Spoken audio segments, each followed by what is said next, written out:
qu'est-ce que ça t'a apporté en quelques mots, hein, la réalisation de ton TIPE? Le truc principal que tu as retenu, que tu as appris? Ok, déjà, le chitosan, en fait, je ne connaissais pas du tout.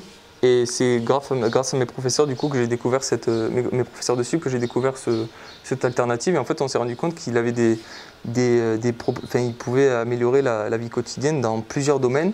Et notamment, je me suis rendu compte qu'on pouvait fabriquer, grâce à mes recherches, des bioplastiques en chitosan et complètement durable et biodégradable. Et du coup, je me suis rendu compte que peut-être en école d'ingénieur, je pourrais travailler sur ça et essayer d'améliorer les recherches sur ça. Et ça m'a vraiment ouvert l'esprit sur les capacités de cette molécule.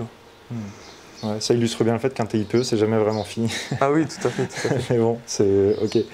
Et sur le point de vue plus formatif, personnel, en dehors du chitosan, je veux dire, est-ce que toi, par exemple, bon là je sors un peu de l'oral blanc, hein, évidemment, mais pendant la prépa, c'était plutôt chouette de faire le TIPE ou tu aurais préféré ne pas l'avoir parce que c'était trop lourd? Non, en vrai, on a été assez assidus pendant on a essayé de se tenir à chaque fois dès qu'on avait 2 heures, on faisait nos recherches de thèse et j'ai trouvé ça super bien parce que des fois ça a été super compliqué de chercher des thèses et de trouver des informations parce qu'à chaque fois ça se répétait ou alors c'était complètement difficile de sortir des informations viables.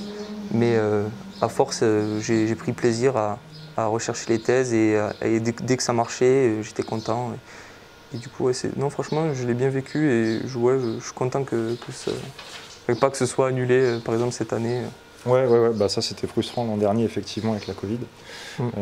Ok, très bien. Et si maintenant je te disais, tant qu'on y est, on va en profiter, si je te dis de regarder la caméra et si tu devais donner un conseil à quelqu'un qui n'a pas encore fait son TIPE pour qu'il évite de se prendre trop des murs au passage, même si on sait qu'on prend toujours des murs en TIPE, mais quel conseil tu garderais? Moi déjà, je dirais qu'il faut...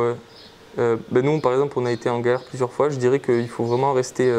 à fond dans le truc et y croire parce que nous on n'y a pas cru pendant 7 ou 8 mois et en fait à un moment ça a marché et là tout a déroulé, donc il faut vraiment s'accrocher et faire surtout un TIPE qui nous plaît. Il ne faut pas se lancer dans quelque chose qui ne nous plaît pas du tout.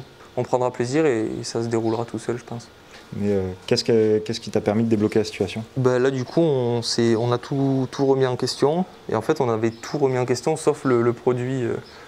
Et c'est là du coup que c'est vraiment en remettant tout en question qu'on s'est rendu compte qu'il y avait un truc qui ne marchait pas et c'était le produit industriel, même s'il était censé être fiable, en fait pas du tout. Et du coup voilà, c'est vraiment en remettant tout en cause. C'est un peu votre contact en fait qui vous a mis dans la panade. Ouais, tout à fait.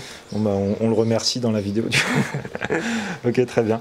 Bon merci Gauthier, j'espère que tu arriveras à montrer le meilleur de ce TIPE devant le jury. Bon merci. Merci.